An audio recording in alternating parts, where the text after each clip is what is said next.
My name is Jacob Peterson, and I'm 65 years old.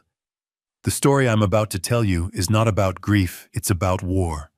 It began 1 week after I buried my wife of 40 years. My son and my daughter-in-law called an inheritance meeting. They sat across from me in the boardroom built on my sweat and my wife's soul and made their demand. My daughter-in-law Brenda smiled a smile colder than a Chicago winter and said, "Now that the old woman is gone, you'll sign the company over to my husband and learn to fend for yourself." I smiled right back. Because what she didn't know was that my lawyer was about to walk in not with a will, but with a single sealed envelope. A document that would unravel a 40-year-old secret and burn her entire world to the ground. If you believe that loyalty is earned, not inherited, hit that like button and subscribe because you're going to want to see how this ends. The appearance of Kenji Ishikawa was like dropping a block of ice into a glass of whiskey. The room, already cold, became glacial. Brenda shot him a look, a flicker of irritation crossing her perfectly made-up face. She hadn't anticipated him. This was supposed to be her ambush, a swift, clean strike against a grieving old man. Her voice was laced with sarcasm. "Kenji, what a surprise. I wasn't aware this family meeting required legal counsel." I kept my own voice flat, devoid of emotion. "This isn't a family meeting, Brenda. You just made that clear. This is business, and Kenji is the company's lawyer." I paused, letting the words hang in the air. He's always present for important business meetings. Kenji gave a professional nod, but said nothing. He placed his leather briefcase beside his chair, but remained standing, a silent, imposing presence. He knew his role right now was to be a witness. My son Ryan shifted in his seat, looking deeply uncomfortable. "Dad, what Brenda meant was—" Brenda cut him off without a second glance. "What I mean is perfectly clear, Ryan. Don't complicate it." She turned her focus back to me, her smile gone, replaced by the predatory look of a corporate raider. "Jake, let's be practical. Carol is gone. The heart of this company is gone. People need stability. The board, the investors, the employees. They need to see a clear line of succession. Ryan has been the COO for 10 years. This is the next logical step. It's what Carol would have wanted. For the company she built to stay with her son. Her legacy. Her legacy. She dared to use that word. She dared to invoke Carol's name to justify her own naked greed.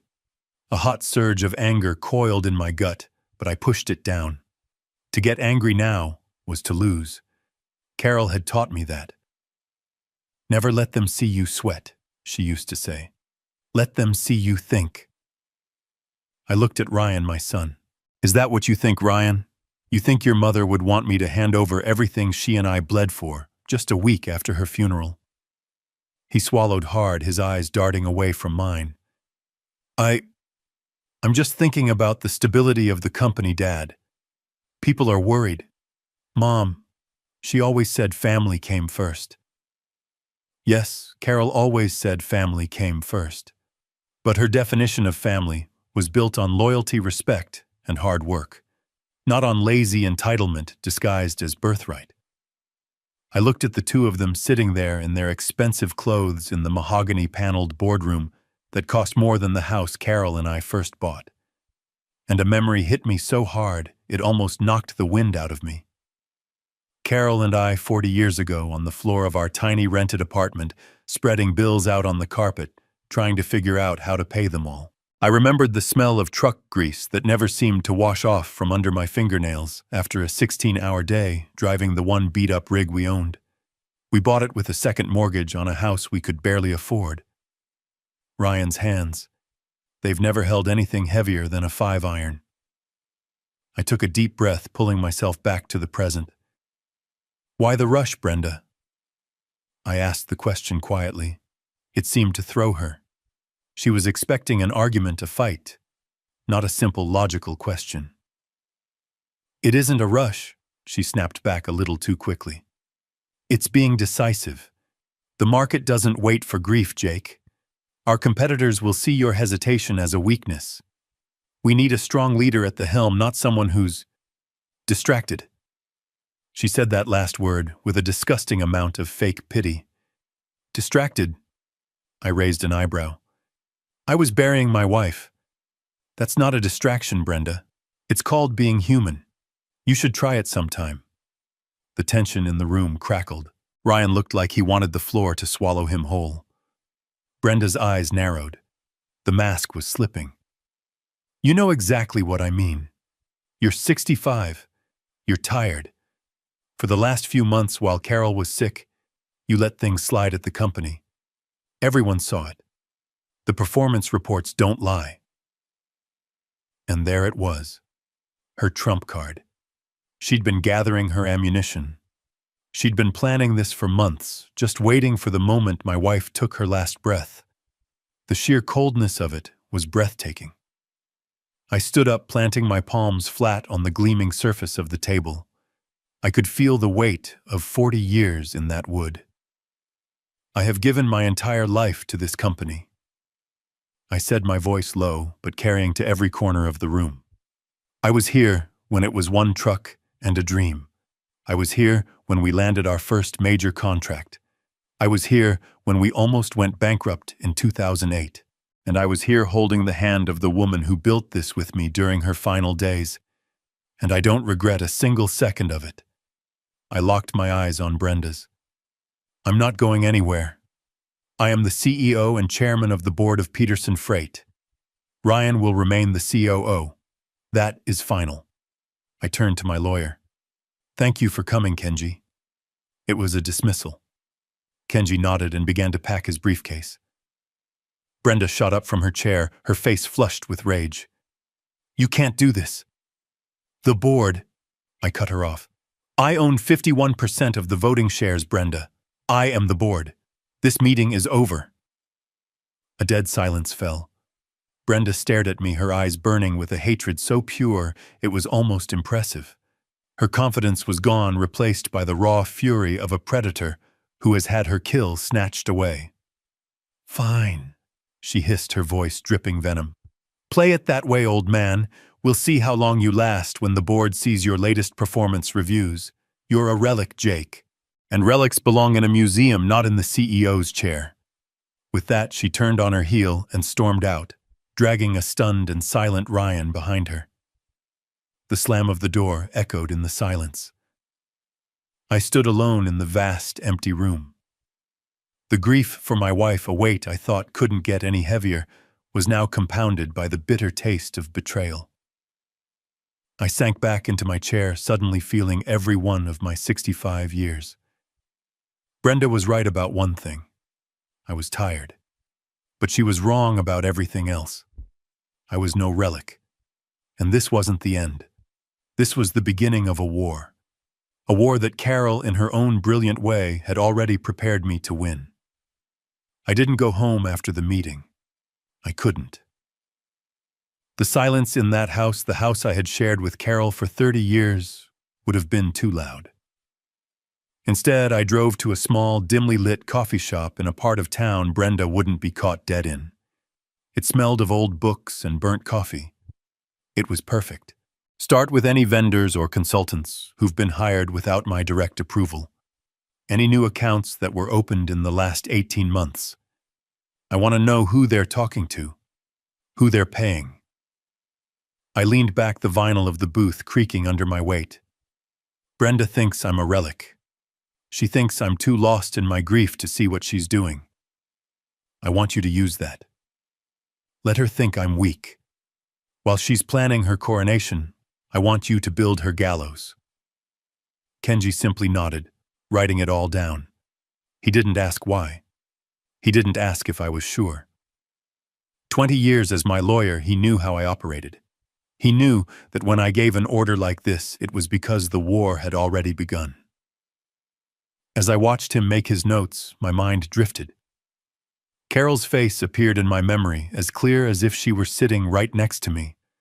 I remembered a conversation we had about a year ago, sitting on our back porch watching the sunset. I had just approved a new marketing initiative that Ryan and Brenda had pitched. I was proud of Ryan for taking the lead. But Carol had been quiet, a small, thoughtful frown on her face. "What is it, honey?" I had asked. She had looked at me, her eyes which could see right through anyone filled with a familiar worry. "It's Brenda," she had said softly. "I don't trust her, Jake." I had sighed. It was an old argument. "She's ambitious, Carol. That's a good thing. She pushes Ryan." Carol had shaken her head slowly. "No, it's more than ambition. She looks at Ryan and she doesn't see a husband. She sees a stock option. She looks at Peterson Freight and she doesn't see a family legacy. She sees a prize to be won." I had dismissed it at the time, told her she was being too harsh, that she was just being a protective mother. Now, sitting in that dingy coffee shop, her words echoed in my head with the force of a prophecy. She had seen it all. She had seen the vulture in Brenda long before I did. I had been blinded by my love for my son and my desire for a peaceful family. I see now she wasn't being harsh. She was being observant, and I had let her down by not listening. A wave of regret washed over me, so powerful it almost took my breath away. But regret wouldn't win this fight. Kenji looked up from his notebook, his expression serious. "I'll get started immediately, Jake. I'll be discreet. They won't see it coming." I gave him a grim nod. "Good," I said, my voice harder than I intended. "Make sure of it." This was for Carol. I would not let the woman who saw my son as a stock option inherit the empire my wife had helped me build. I would protect her legacy, even if it meant tearing my own family apart to do it. 3 days passed in a blur of forced normalcy. I went to the office. I signed papers. I sat in meetings and nodded at projections on a screen that meant nothing to me. Every face I saw was a question. Was this person loyal?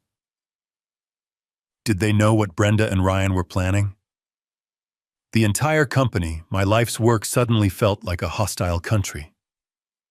I was sleeping in my home office on a leather couch that smelled of old paper and Carol's faint perfume. I couldn't bear our bedroom. Not yet. On the 4th day, my phone rang. A private number. It was Kenji. His voice on the other end was stripped of all warmth, a flat, sterile instrument of fact. "Jake," he said, "I found something. It's bad." I sat up straight, my heart starting a slow, heavy drumbeat against my ribs. "How bad?" I asked, my own voice a low rasp. I heard the rustle of papers on his end. "It's a shell corporation. Registered in Delaware, of course. It's called B&R Consulting." B&R, Brenda and Ryan. The arrogance of it was like a slap in the face. They didn't even try to be clever. They were so sure I was a spent force, a sleeping lion they could rob without fear. My hand tightened on the phone, the plastic groaning in protest. "Go on," I said through clenched teeth. Kenji laid it out with the cold precision of a surgeon dissecting a tumor. For the past 22 months, B&R Consulting had been submitting monthly invoices to Peterson Freight. The charges were for vague, intangible services: market trend analysis, supply chain optimization reports, logistical strategy advisement. Each invoice was for an amount just under the threshold that would require my personal signature, an amount that Ryan, as Chief Operating Officer, could approve on his own. My own son. He was the key that opened the vault. Kenji continued. "The reports they supposedly provided are non-existent. I checked with the department heads. They've never heard of B&R Consulting. They never received any such analysis. These were ghost services, Jake. Just a pipeline to drain money from the company." I closed my eyes, a wave of nausea rolling through me. It wasn't just greed.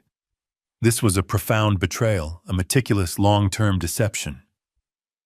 While I was taking Carol to chemotherapy appointments, while I was holding her hand as she slept, they were writing fake invoices. They were stealing from her. From us. "How much, Kenji?" I asked, my voice barely a whisper. I needed to know the number. I needed to know the exact price of their betrayal. There was a pause and I could hear him take a breath. "The total amount paid from Peterson Freight to B&R Consulting over the last 22 months, He said each word a hammer blow is $812,450. The number hung in the air, obscene and monstrous. Over $800,000. A memory surfaced sharp and painful of Carol looking over a quarterly report about a year ago. She had a small frown on her face. "This consulting fee seems high, Jake," she had said, pointing to a line item. I had glanced at it, seen Ryan's signature, and dismissed it. "It's that new efficiency firm Ryan hired," I'd told her. "He says they're worth every penny." The shame of that moment burned in my throat now. She had seen it. Of course she had. She saw everything, and I hadn't listened. "Where did the money go?" I asked Kenji, my voice now cold as steel. The grief in my chest was beginning to crystallize into something harder, something sharper. "The B&R account is registered to a P.O. box," Kenji said. "But I traced the outflows. Large wire transfers. One was a down payment on a vacation home, a ski chalet in Aspen, Colorado. Another paid in full for a brand new Porsche 911. The car is registered in Brenda's name." Aspen. A Porsche. They weren't just stealing to build a nest egg. They were living a fantasy life on a foundation of lies funded by the company his mother had given her life to build. They were laughing at us. I stood up and walked to the window, looking out over the city lights of Chicago. "I want more, Kenji," I said, my voice dangerously quiet. "This is a good start. But I want everything. I want to know where every single dime went. I want the deed to the house, the title to the car, the credit card statements linked to the account. I want a timeline of every purchase they made with that stolen money. Get it all." "I'm already on it, Jake," he replied. "Consider it done." I hung up the phone and stood there for a long time, watching the city breathe below me. The grief was still there, a cold stone in my chest. But now it had a new companion. A cold, clear, and righteous anger. The rules of engagement had changed. This was no longer a boardroom dispute. This was a crime scene, and I was done being the victim. The $800,000 was a body blow, but it wasn't the knockout punch. It was ugly, a straightforward case of embezzlement. But it felt incomplete. It felt like a symptom of a deeper disease. Brenda was greedy, yes. Ryan was weak, yes. But Carol had been suspicious before the stealing had gotten this bad. I remembered her frown a year ago. She wasn't just worried about consulting fees. She was worried about something more fundamental. The money explained Brenda's motive, but it didn't explain Carol's deep, quiet fear in her final months. I needed to understand what Carol knew, and Kenji, with all his financial trackers, couldn't find that. There was only one person left who had been inside that room with us, someone who had seen the unfiltered truth of our family's final days. Maria Sanchez, Carol's private nurse. I drove to her house in Pilsen, a small, neat brick bungalow on a street lined with families. It was a world away from the cold glass and steel of my downtown office. I found her in her small, immaculate garden, tending to her roses. When she saw me, her eyes, normally so bright, filled with a deep sadness. She was a woman of 60, with a kind face etched with laugh lines, but now those lines just looked tired. She wiped her hands on her apron and came to me, pulling me into a hug that felt more real than any I had received in weeks. "Jacob," she said, her voice thick. "I am so sorry for your loss. She was a light." We sat on her small porch drinking chamomile tea she insisted on making. For a few minutes, we just talked about Carol. Not the CEO, not the matriarch, but the woman. The woman who loved bad detective novels. The woman who hummed Frank Sinatra songs off-key when she was concentrating. The woman who knew the names of all Maria's grandchildren and asked about them every single day. "She adored you, Maria," I said, my own voice rough with an emotion I hadn't let myself feel in days. "You were more than her nurse. You were her best friend." Maria's eyes watered. She dabbed at them with a tissue. And she was mine, she whispered. In those last months, we talked about everything. Life, death, our children. She looked up, her gaze suddenly sharp. She was so proud of you, Jacob. How you built everything from nothing. But she was worried. My heart quickened. This was it. Worried?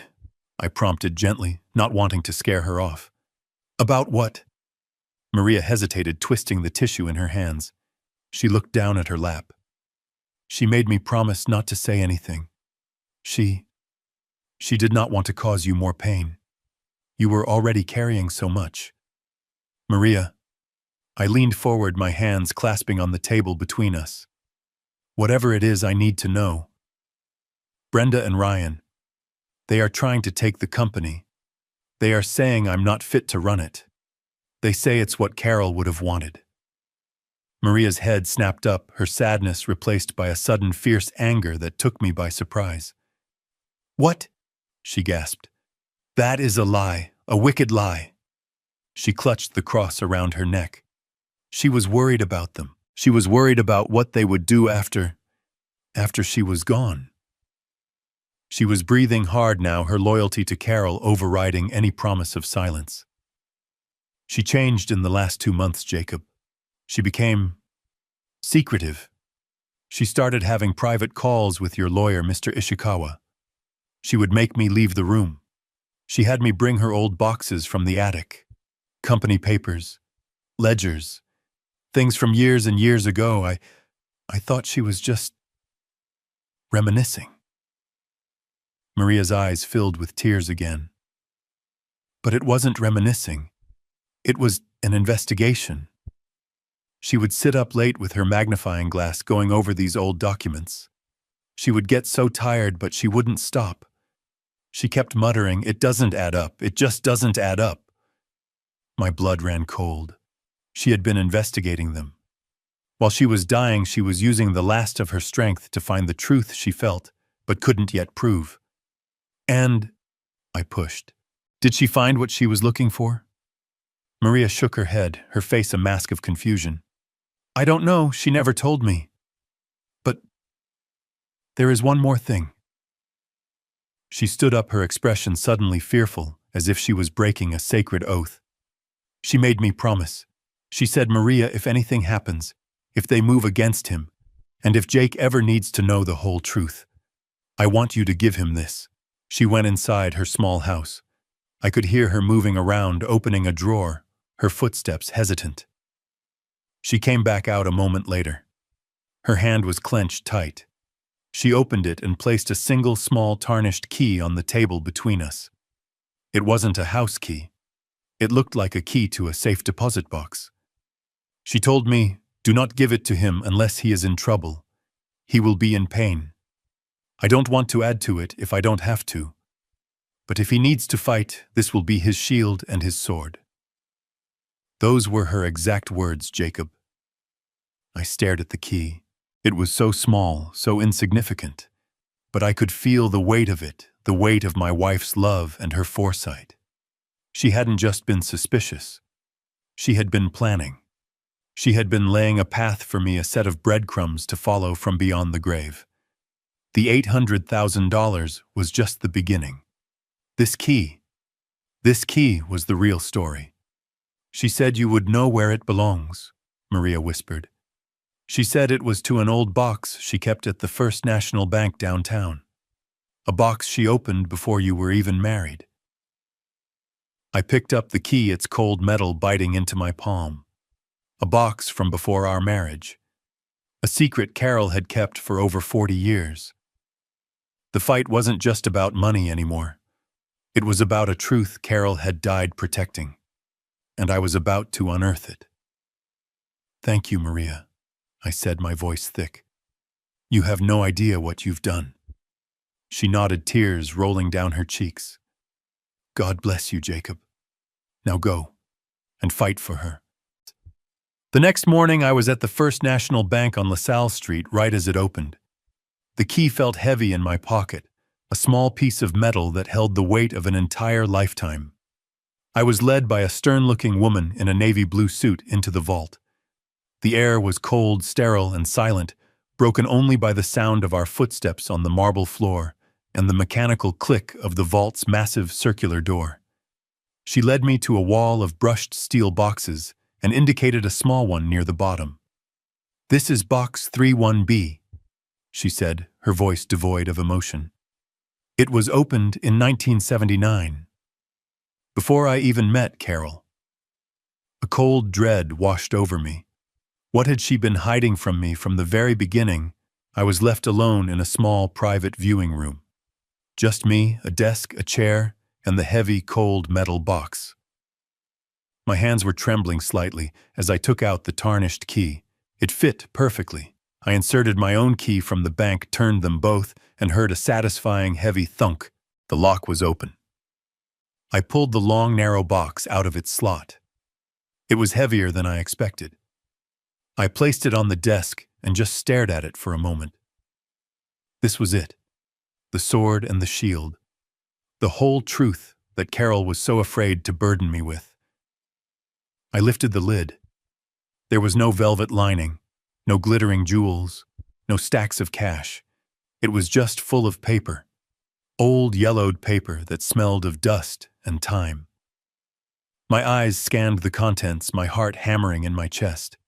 At the top was a small, faded photograph of a young Carol, one I had never seen before, looking beautiful but impossibly sad. Beneath it, a bundle of letters tied with a faded silk ribbon. And under those two official-looking documents. I picked up the first one. It was a birth certificate. My breath hitched. The name on it was Ryan Peterson. My son. I ran my finger down the lines past his date of birth to the space for the parents' names. Father Jacob Peterson. And then I looked at the line for mother. The name written there in crisp typed ink was not Carol. It was a name from a life I had buried 45 years ago. A name I never ever thought I would see again. My blood turned to ice. It didn't make sense. And then I saw the second document.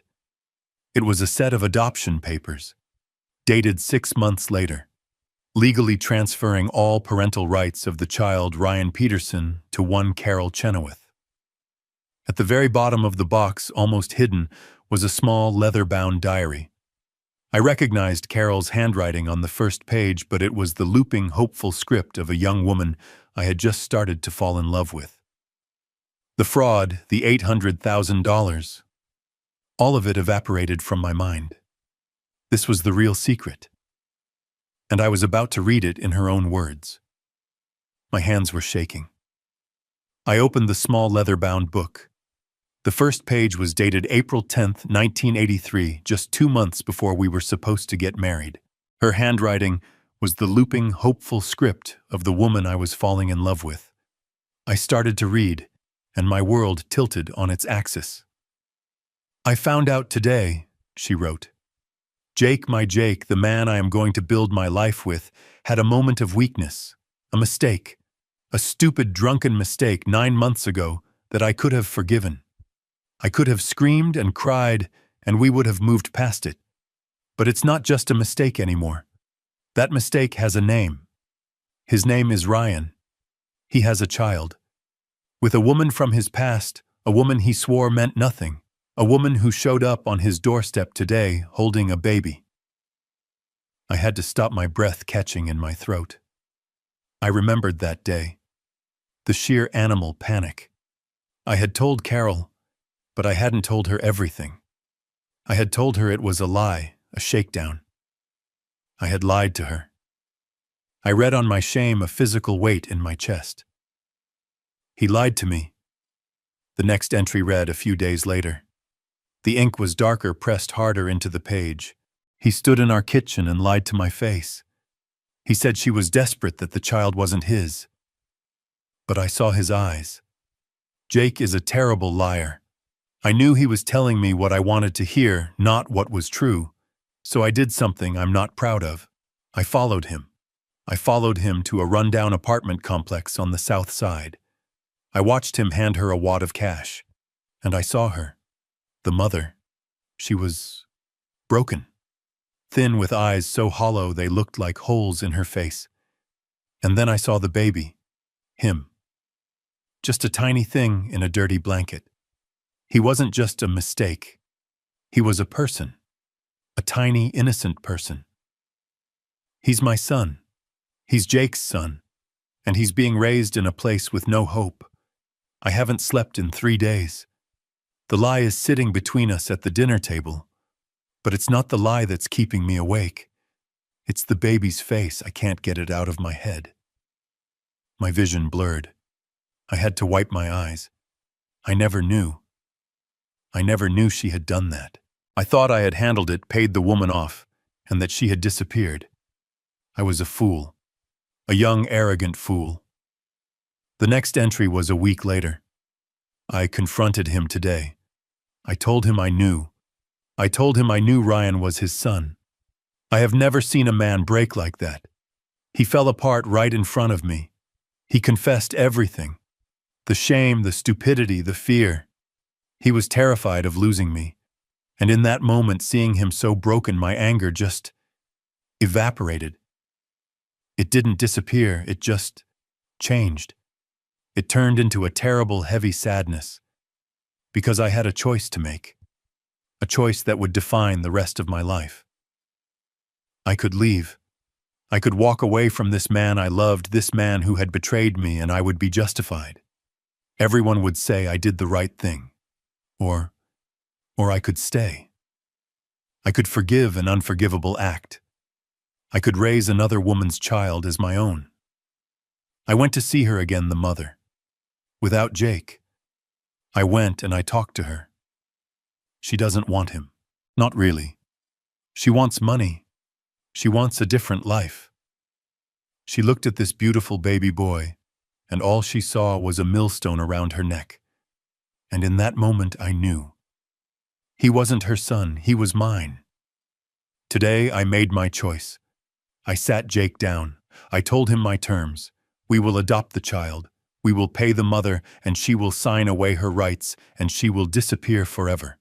And Ryan will be our son. My son. We will raise him and love him and give him the life he deserves.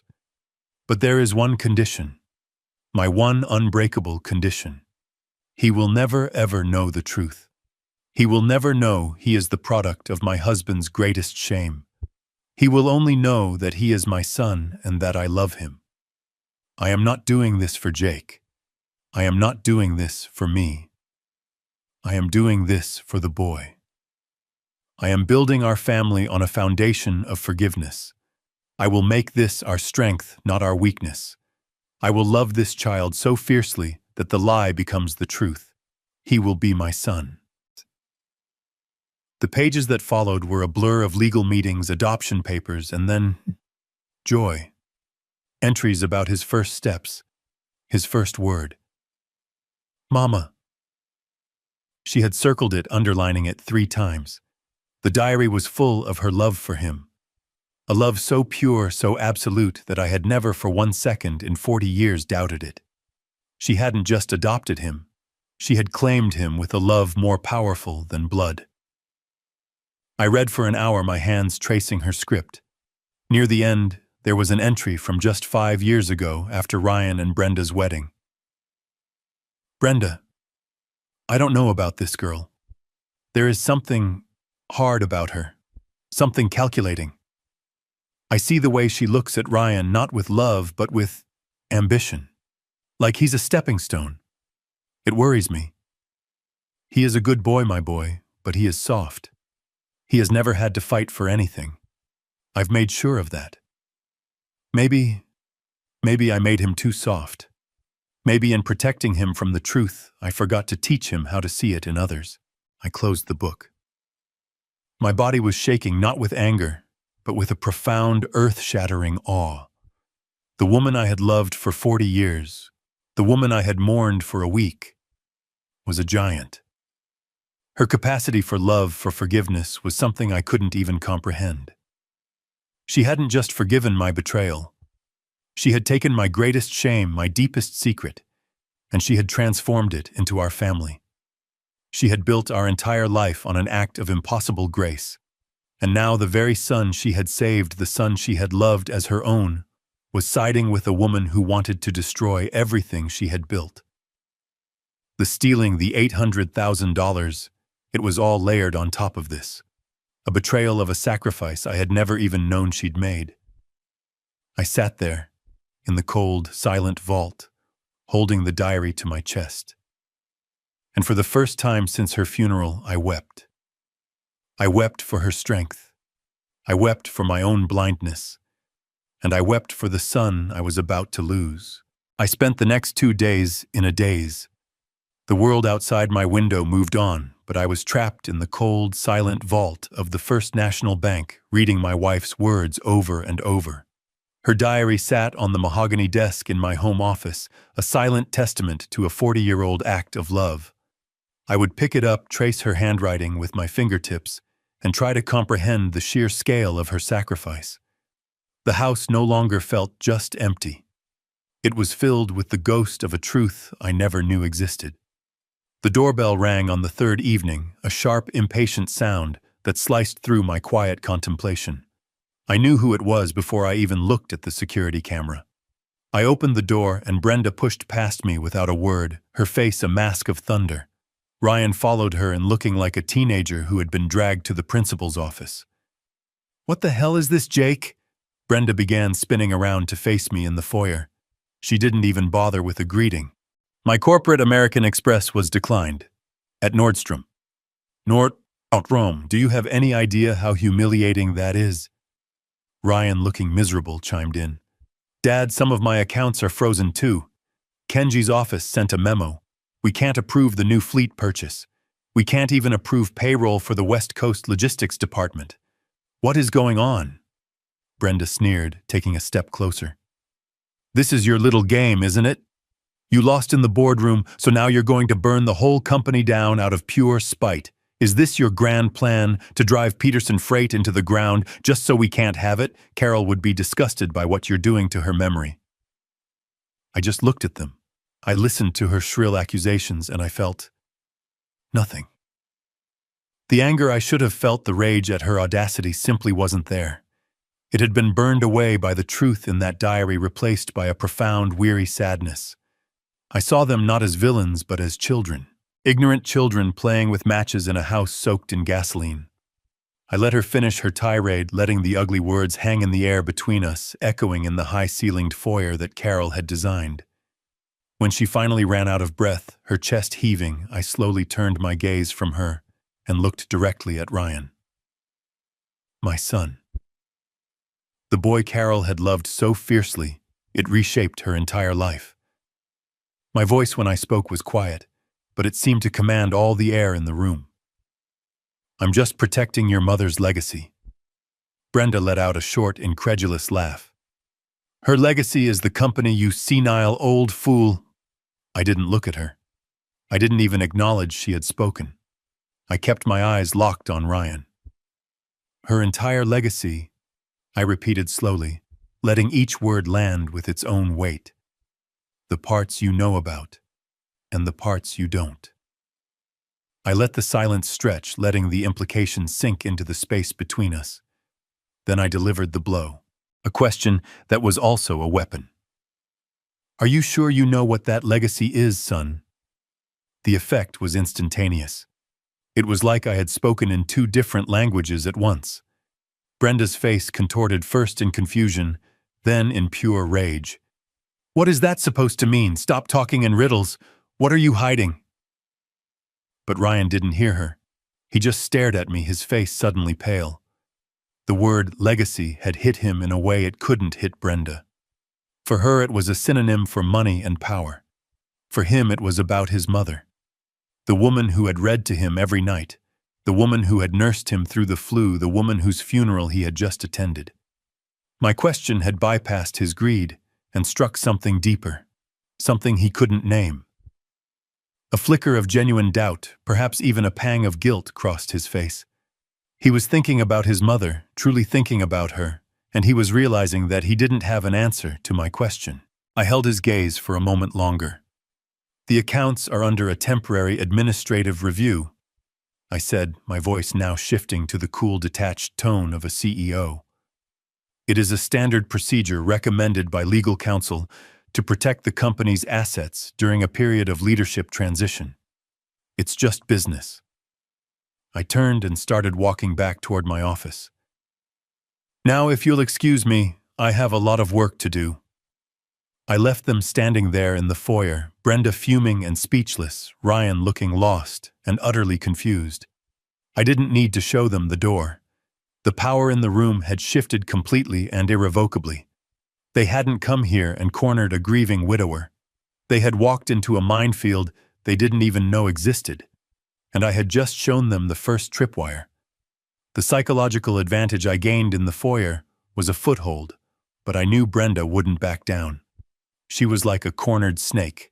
She would only become more venomous. It was time to stop playing defense. It was time to set the trap. The next morning I sent the email. It was a work of art in corporate warfare.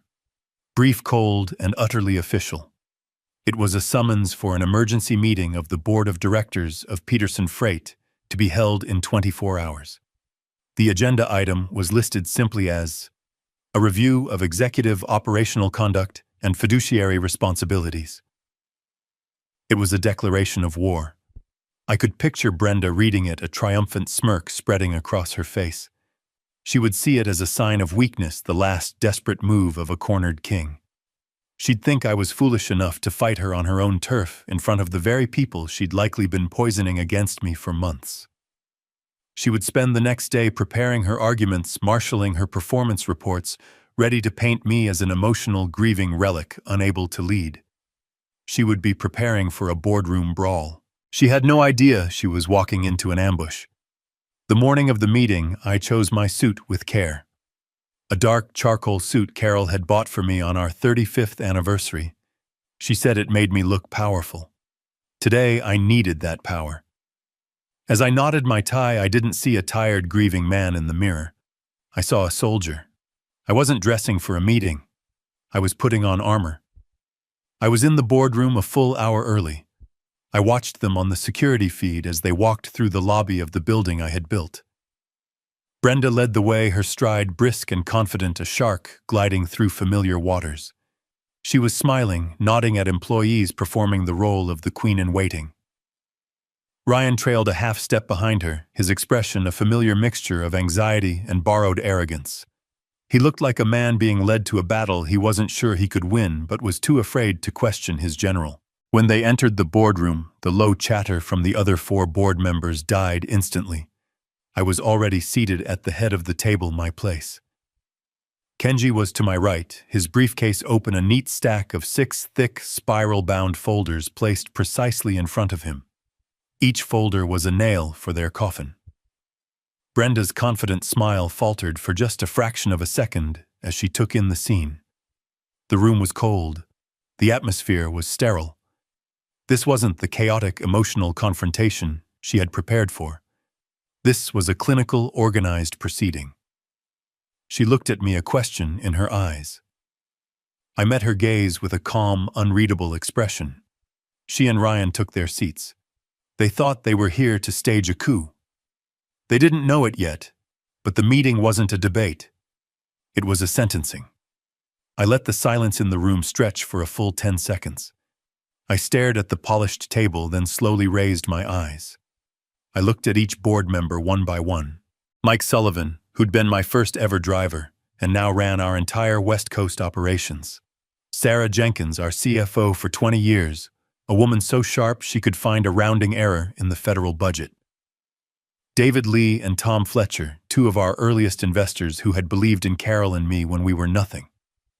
These were not just board members. They were family. Or so I had thought. Finally, I looked at Brenda.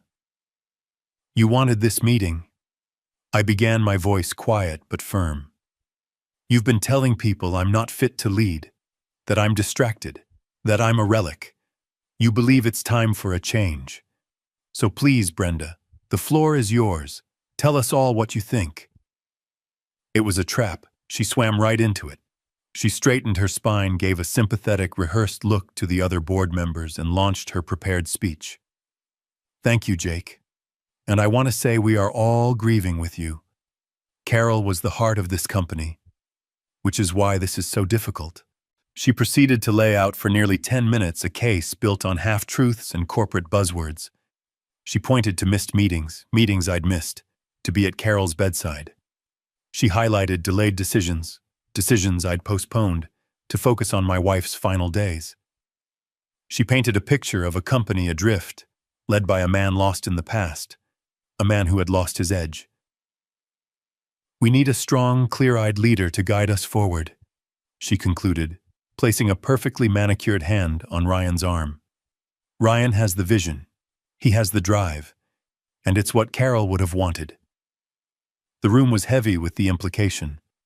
The other board members looked uncomfortable, glancing at me, then at their notes. Ryan sat there preening under her praise, a puppet king.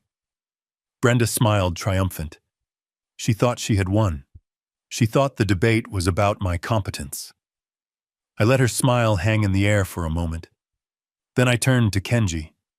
Kenji, I said, my voice cutting through the tension. You have the floor. Brenda's smile vanished. What is this? This is a board matter, not a legal one. This, I said, leaning forward, is entirely a legal matter. Kenji stood up. He opened the 6 thick, spiral-bound folders. Good morning, he said, his voice as neutral as a judge's. I've prepared a brief for each of you. This is the result of a 2-week internal audit commissioned by the CEO. He slid a folder in front of each board member. He gave one to Ryan. He gave one to Brenda. If you'll please turn to page 1, and I would also direct your attention to the main screen. The projector flickered on. The first image was a simple logo, a stylized B and R intertwined. Below it the words B&R Consulting LLC. Brenda's face went rigid. It was a fractional change, a tightening around her eyes, but I saw it. Ryan, however, went visibly pale. He looked at the screen, then at the folder, then at me, his eyes wide with a dawning animal panic. B&R Consulting. Kenji began, is a limited liability corporation registered in Delaware 22 months ago. He clicked to the next slide. It was the registration document. The registered agents and sole proprietors, he continued, are Brenda Peterson and Ryan Peterson. Sarah Jenkins, our CFO, let out a small, sharp breath. Kenji, what is this? Please turn to page 3, Kenji said, his voice unwavering. What you are looking at is the first of 22 invoices submitted by B&R Consulting to Peterson Freight. The screen filled with an invoice for $45,000. The service rendered logistical strategy advisement. As you'll note, Kenji said, the amount is just under the $50,000 threshold that requires a sign-off from the CEO, an amount that can be approved solely by the COO. He clicked. The next invoice. $42,000. Market trend analysis. Click. $48,000. Supply chain optimization report. Click. Click. Click.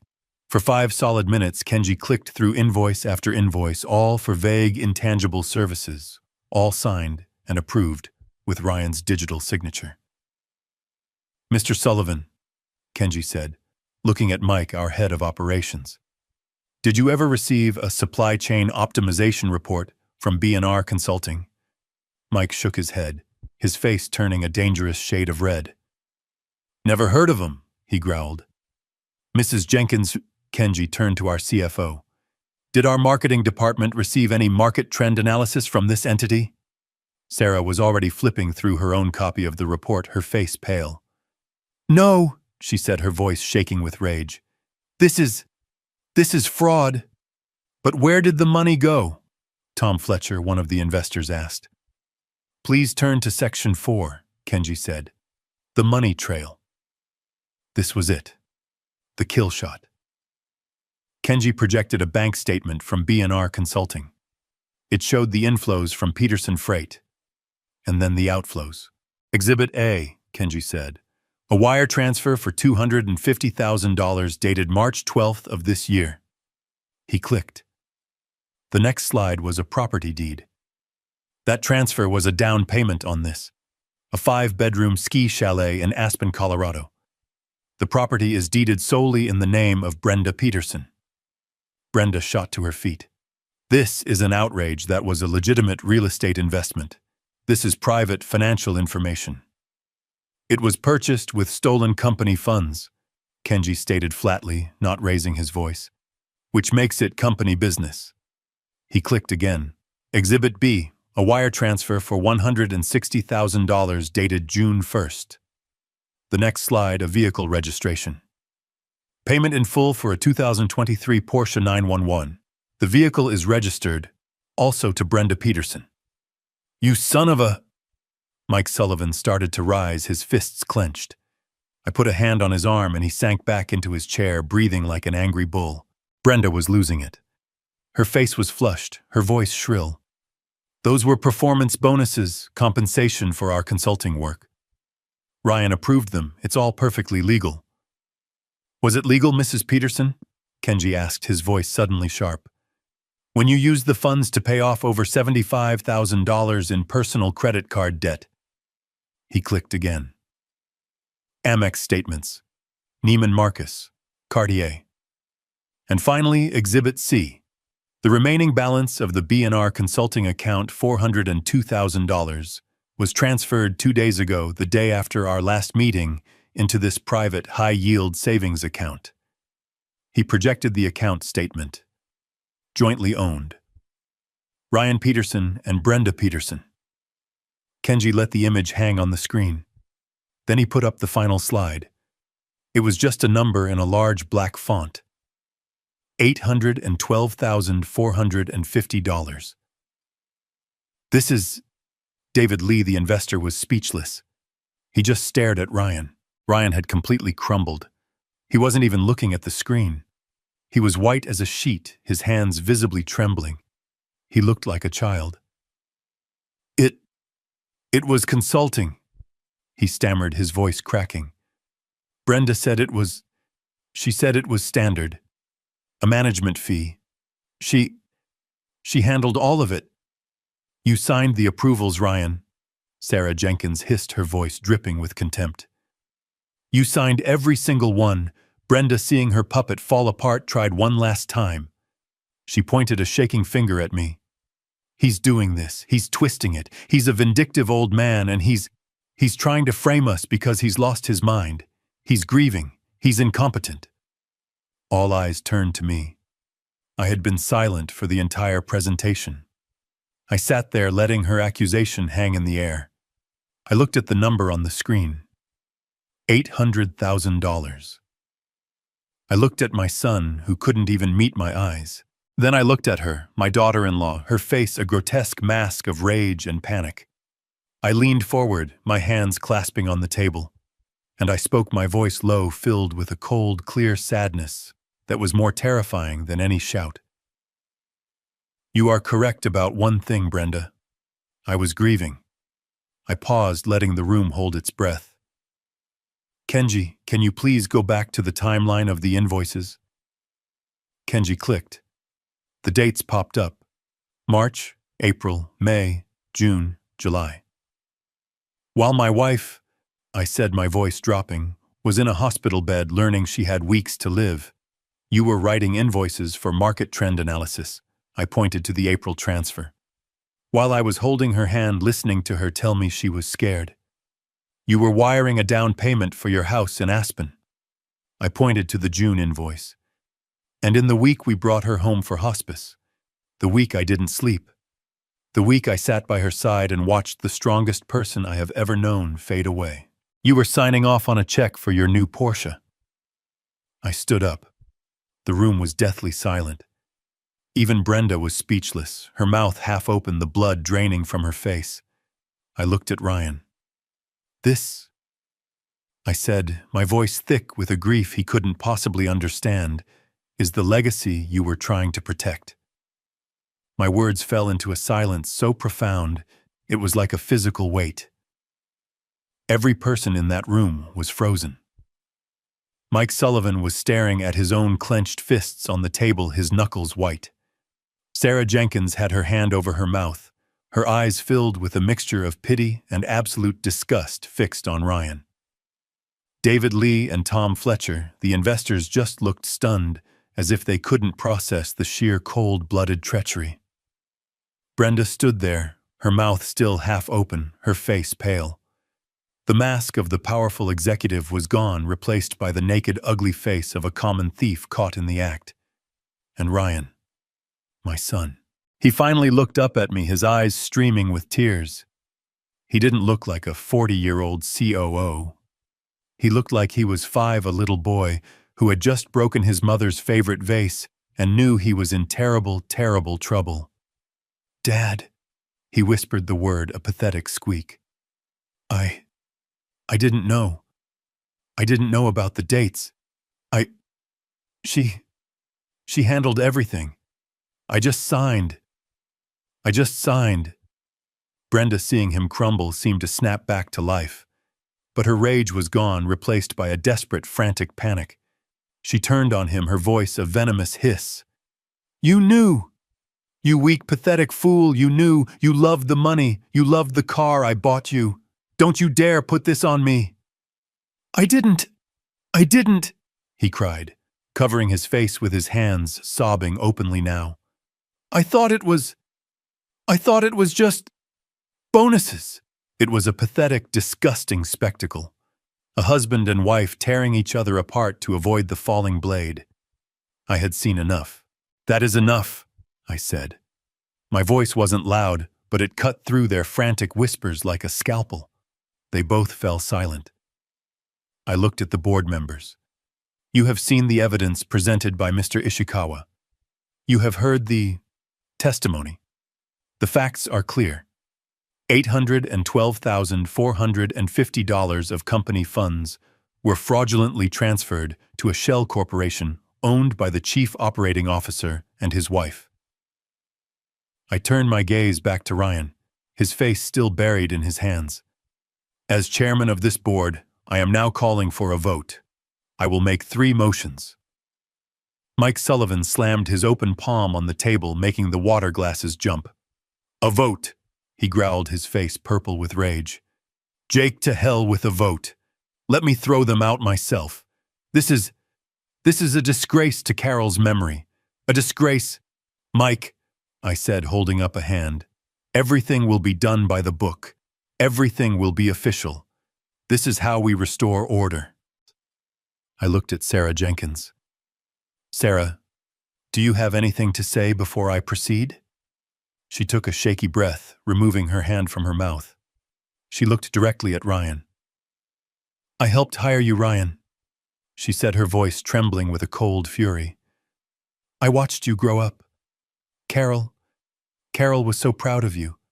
She bragged about you. She bragged about your MBA, about how smart you were." She shook her head, her eyes welling with tears of anger. What you've done, it's not just theft. It's desecration. You let this woman," she spat the word, glancing at Brenda, "lead you by the nose into robbing your own mother's legacy. While she was dying. God, Ryan, how do you live with yourself?" Ryan just wept harder, his shoulders shaking. I stood tall. "Motion 1, I said, my voice resin. Type. I move that the board immediately terminate the employment of Ryan Peterson for gross misconduct, breach of fiduciary duty, and corporate fraud, effective immediately. I second the motion. "Oh," Mike Sullivan roared before I had even finished the sentence. "All in favor," I said. Every hand in the room besides Ryan's and Brenda's shot into the air. "Opposed?" I asked into the silence. Brenda just stared at me, her eyes dead. The motion passes unanimously. Ryan Peterson is no longer an employee of Peterson Freight. I didn't pause. Motion 2. I move that the board immediately and permanently bar Brenda Peterson from all Peterson Freight properties and that all her corporate accounts and access privileges be revoked effective immediately. Second, said Sarah Jenkins, her voice like ice. All in favor. Again, every hand went up. The motion passes unanimously. Brenda looked like she had been struck. She understood what I was doing. This wasn't just a firing. This was an excommunication. Finally, I said. Motion 3. I move that the board authorize our legal counsel, Mr.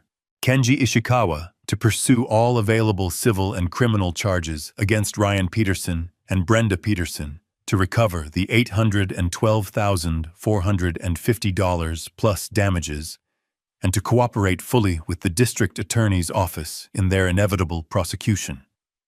I second it, said Tom Fletcher, the investor, his face grim. All in favor. Every hand went up. The motion passes, unanimously. It was done. In less than 3 minutes, their lives as they knew them were over. Brenda was staring at me, her face a blank mask of shock. The reality of what had just happened was crashing down on her. The money, the house, the car, the charges, the jail time. Ryan was still just crying. A broken 40-year-old child. I pressed a small button on the console in front of me. It buzzed the security desk in the lobby. Kenji, I said, please hand over the evidence binders to the security officers when they arrive. They will escort Mr. Peterson and Mrs. Peterson from the building.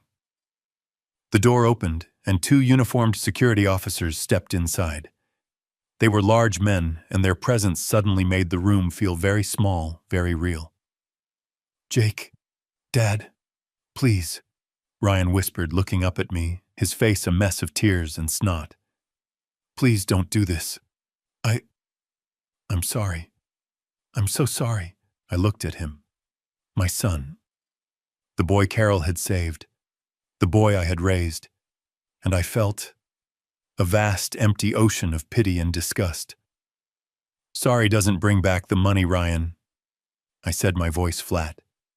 And it damn sure doesn't honor your mother's memory. You made your choice. You signed the papers. I nodded to the guards. They are no longer employees or guests. Please see them out. One guard stepped toward Ryan, and the other toward Brenda. Brenda, in a final pathetic burst of defiance, snatched her purse. You don't have to touch me, I'll walk, she spat. She strode out of the room, her head held high, a queen in a fantasy of her own making, even in her absolute defeat. Ryan, however, couldn't even stand. The guard had to gently but firmly lift him by the arm. Dad, he cried out, one last desperate plea. I turned my back to him. I couldn't look at him. I faced the window looking out over the city Carol and I had built. I heard him being led out, his sobs echoing down the hall until the heavy boardroom door clicked shut, sealing them out of my life, out of her company forever. The disarmament was complete. After the heavy door clicked shut, the silence that flooded the boardroom was absolute. It was a vacuum heavier and more profound than the silence of my empty home. The other board members, Mike, Sarah, David, and Tom, had filed out quietly one by one, each placing a hand on my shoulder as they passed. They offered their support, their faces grim, their eyes full of a shared sense of violation. Kenji was efficiently packing the remaining binders into his briefcase, a quiet professional who had just detonated a bomb and was now cleaning up the debris. But I just sat there, at the head of the table that had been mine for 40 years. I stared at the empty chair where Ryan had sat, at the overturned water glass he'd knocked over in his panic. I felt no triumph. There was no surge of victory, just a vast, cold emptiness and a profound, bone-deep weariness.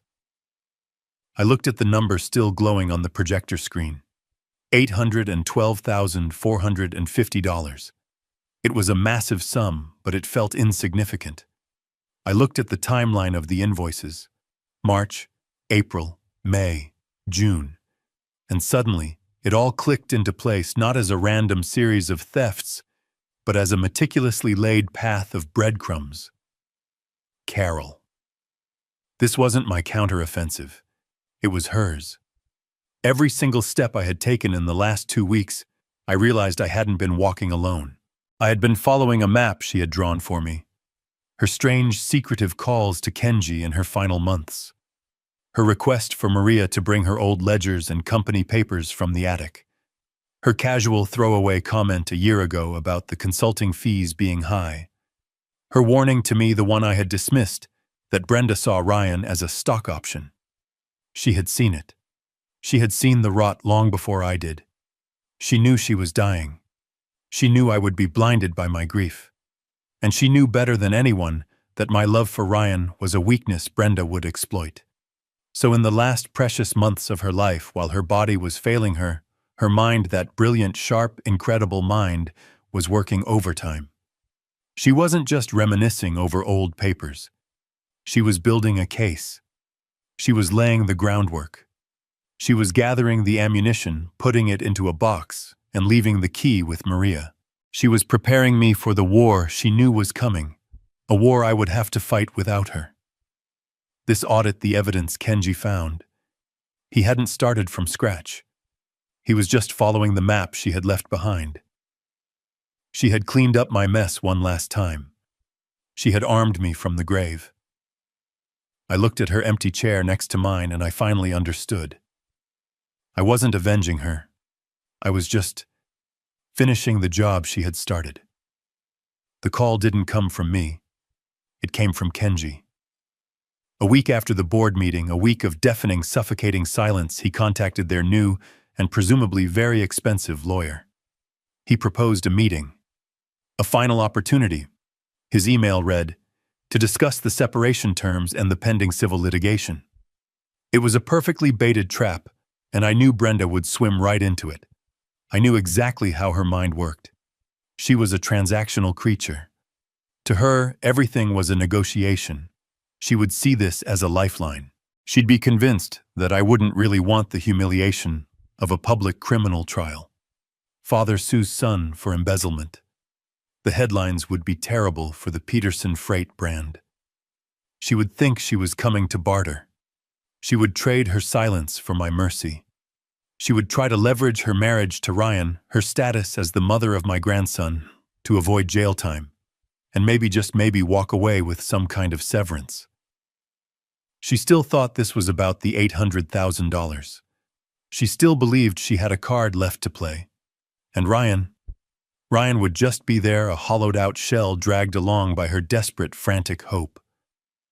Kenji's office was on the 50th floor, a glass box of steel and gray marble that overlooked the Chicago River. It was nothing like my warm, mahogany-paneled office.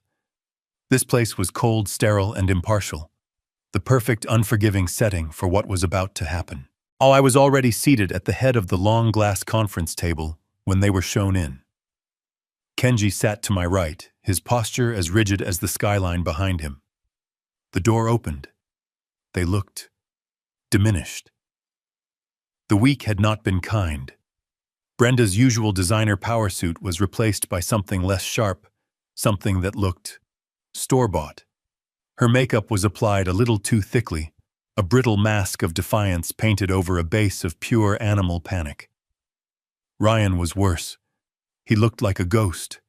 He was unshaven, his eyes were red-rimmed and hollow, and he wouldn't look at me. He just shuffled in and collapsed into the chair furthest from me, as if trying to make himself small to disappear into the expensive upholstery. Brenda, however, arched right up to the table and dropped her purse on it with a loud thwack. "All right, Jake," she said. Her voice was brittle, forcing a strength she clearly no longer possessed. "You've had your fun. You humiliated us. You've made your point. Are you finally ready to be reasonable?" She tried to muster a sneer. "What's the offer? We won't go to trial. We'll sign a non-disclosure. We'll figure out a payment plan for the money. What's it going to take to make this go away?" I just looked at her. I felt nothing. No anger, no hate. Just a deep, profound pity for her complete and total blindness.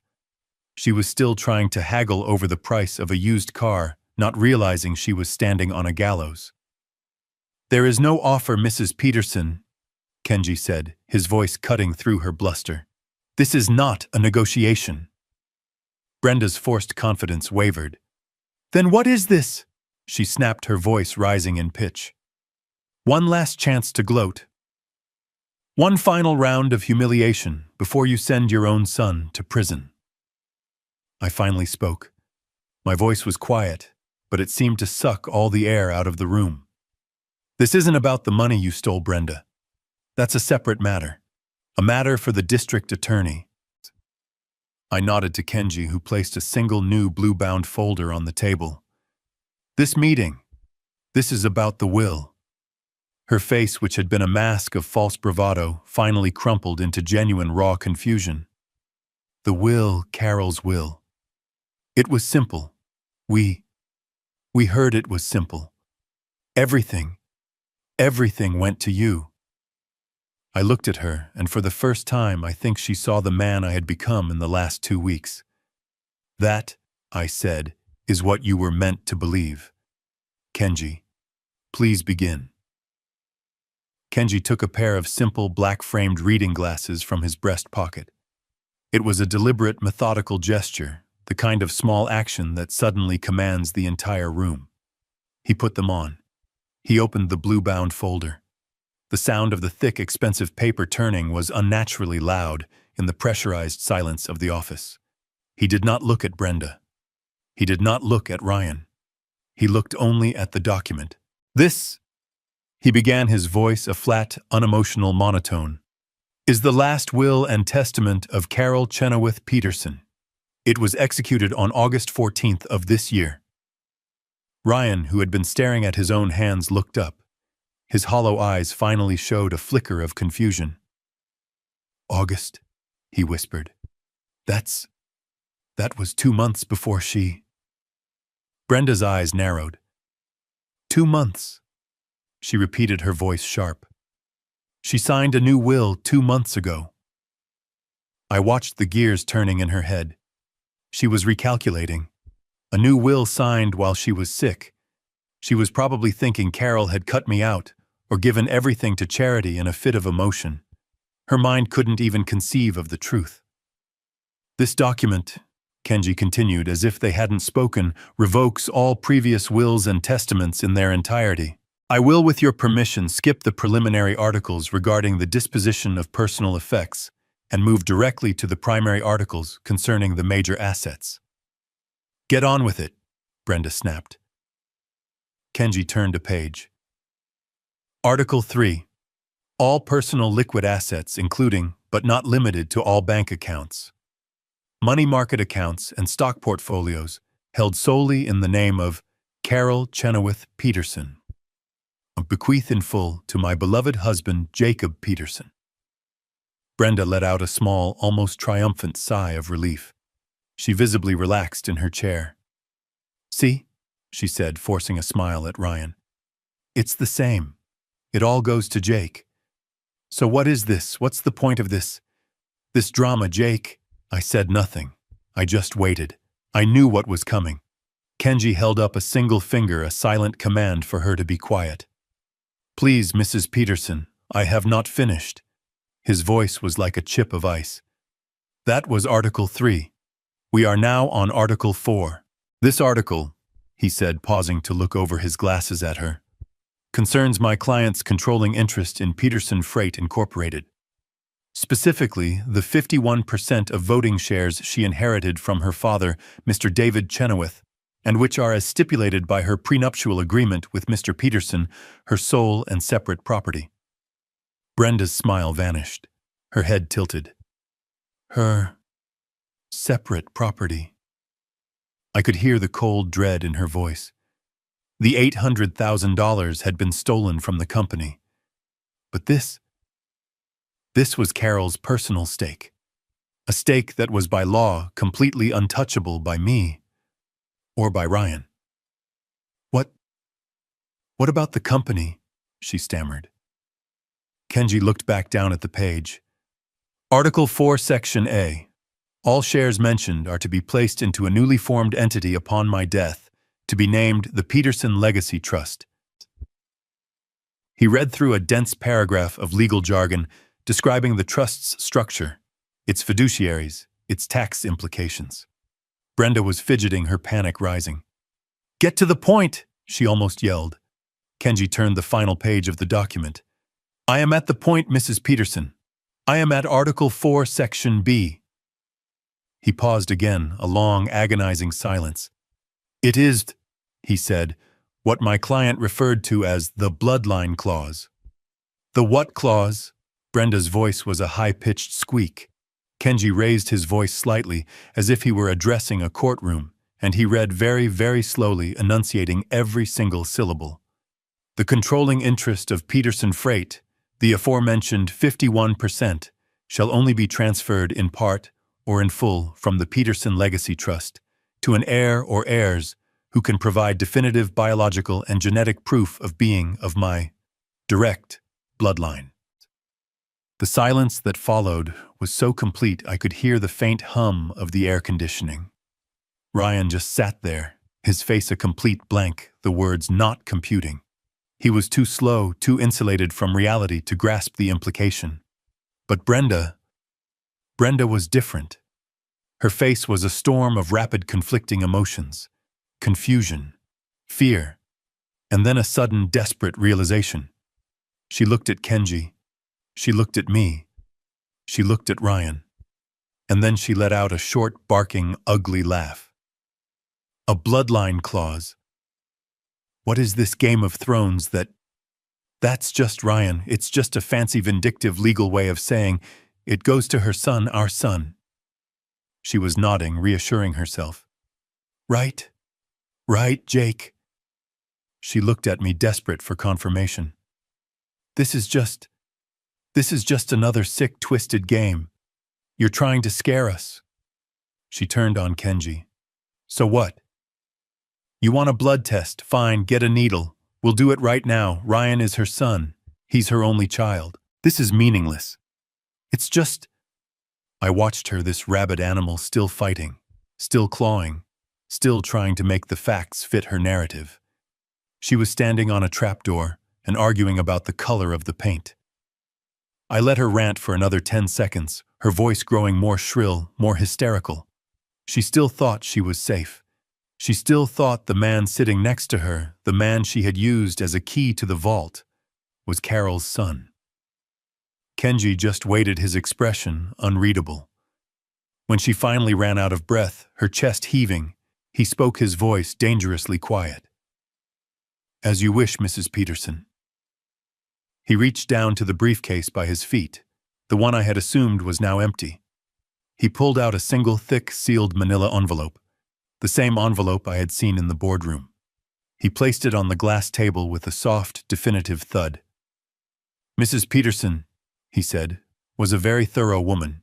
She anticipated this contingency. She also anticipated the results. Brenda's laugh was high-pitched and brittle, a sound on the verge of shattering. Anticipated? What did she leave? A sworn statement? A lock of his baby hair? This is insane. Ryan is her son. Kenji's face remained an impassive mask. He didn't respond to her hysteria. He simply, and very deliberately, broke the seal on the manila envelope. He reached inside and pulled out a single folded document. A lab report. As I said, Kenji continued, his voice cutting cleanly through her rising panic. Mrs. Peterson was a very thorough woman. In her final weeks, she was concerned about the company's future. She was concerned about discrepancies. She authorized, as part of her estate planning, a full genetic audit of her direct lineage. She provided her own sample, of course. He then turned his gaze cold and sharp as a surgeon's scalpel directly to Ryan. And Ryan, she requested a sample from you as well. Do you recall about 3 months ago when your mother insisted you have a full executive physical at Northwestern? She was so worried about your health, she said. Ryan, who had been a ghost in the chair, blinked. My physical. With Dr. Evans, yes. She said she was worried about my cholesterol. Indeed, Kenji said. She was. She also, under a private medical directive, had the lab run a full comparative DNA panel against her own sample. She wanted to confirm her legacy, to ensure the bloodline clause was ironclad. Kenji unfolded the paper. This, he said, holding it up, is the result of that comparative panel from Northwestern Memorial Hospital's certified genetics lab. He didn't need to read the whole thing. He just read the summary. His voice was flat, devoid of any drama, which only made the words more devastating. Conclusion, he read. The sample provided by Mr. Ryan Peterson and the sample provided by Mrs. Carol Peterson shows 0 common genetic markers consistent with a mother-son relationship. The probability of maternity is 0.00%. The world stopped. Ryan just stared. His mouth opened, but no sound came out. He looked like a fish gasping for air, his mind completely unable to process the words. He looked at me, his eyes wide, begging me to say it wasn't true. Brenda's face went completely, terrifyingly blank. The rapid calculations, the anger, the fear, it all vanished, replaced by a void. She looked from Kenji to the paper, to Ryan, and then to me. "What?" she whispered. It was the smallest, most terrified sound I had ever heard her make. What does that mean?" I leaned forward, resting my forearms on the glass table. And for the first time, I let the full weight of my grief, my betrayal, and my pity show in my voice. "It means," I said, looking right at her, "that he isn't her son." But Brenda's mind was racing, trying to find a foothold. "But he's your son, so you had an affair." She was grasping at straws, trying to find a scenario that still made sense. "You cheated on Carol?" "Yes," I said. My voice was a low rasp. "I did. Once. A long time ago. Before we were even married. A stupid, drunken mistake I made 45 years ago." I looked at Ryan, my son, whose entire world was disintegrating in real time. "Your biological mother. She didn't want you. She wanted money. I paid her. I thought that was the end of it." I turned my gaze back to Brenda, whose face was now a mask of pure, horrified confusion. "But Carol," I said, my voice thick with an awe she could never comprehend. "Carol knew, she knew the truth, and she forgave me. She went and she found him. She legally adopted him. She raised him. She loved him. My God, she loved him more fiercely than any mother I have ever known. She loved him as her own. She made him her son in every way that mattered. But," and here my voice turned to cold steel, "she couldn't make him her blood. And her will, the will she wrote, is based on blood, not on love." The finality of it hit Brenda like a physical blow. She staggered back, clutching the table. "No," she whispered. "No. So he gets nothing. The company. He gets nothing. He gets nothing from her trust," Kenji stated flatly. "Then who?" Brenda shrieked, her voice cracking into a hysterical scream. "Who gets it? If not Ryan, then who? Did she have another kid? A secret kid?" Her laugh was a raw, broken sound. "This is insane. There is no one else." I just looked at her. I looked at my broken son, who was rocking back and forth, whispering, "No, no, no," to himself. I had dreaded this moment. I had dreaded this pain. But Carol had known. She had planned for this too. She had known that the truth in all its devastating, cleansing power was the only way. "You're right, Brenda," I said, my voice quiet again. "He wasn't her only child." Brenda froze. Her eyes snapped to mine. "What?" The door to the conference room opened. It hadn't been locked. Kenji had arranged for this. A woman stepped in. She was in her early 40s, perhaps 42, 43. She was tall, with an air of quiet, professional confidence. She had dark hair, a kind, intelligent face, and my breath hitched. She had Carol's eyes, the same shape, the same depth, the same piercing intelligence. She was dressed not in a power suit, but in the practical, no-nonsense green scrubs of a doctor, a white lab coat thrown over them, a stethoscope draped around her neck. She looked like she had just come from a hospital floor. She looked at me, at Kenji, and then at the two broken people at the table, her expression one of polite professional curiosity mixed with a deep underlying sadness. Brenda stared at her. "Who the hell are you, Timout? This is a private meeting." Kenji stood up. "Brenda Peterson, Ryan Peterson," he said, his voice taking on a formal tone of introduction. "Allow me to present Dr. Ann Wallace. She is a double-board certified cardiothoracic surgeon currently on staff at the University of Pennsylvania Hospital in Philadelphia." He paused, letting the title settle in the air. Then he delivered the final killing blow. "She is also," he said, gesturing to the doctor, "the biological daughter of Carol Chenoweth Peterson. The child she gave up for adoption when she was 19 years old, long before she ever met you, Jake. And as of this morning, the sole verified biological heir to the Peterson Legacy Trust. She is the new owner of 51% of Peterson Freight." The name hung in the air, a final unanswerable fact. Dr. Ann Wallace. Carol's daughter. The true heir. Brenda's face, which had been a mask of raw confusion, crumpled. It didn't happen all at once. It was a slow-motion collapse. Her mouth opened and closed, but the shrill, demanding voice was gone. All that came out was a small, dry gasp, like a burst of dust. She looked at Dr. Wallace, this calm, intelligent woman in her scrubs, and her mind simply broke.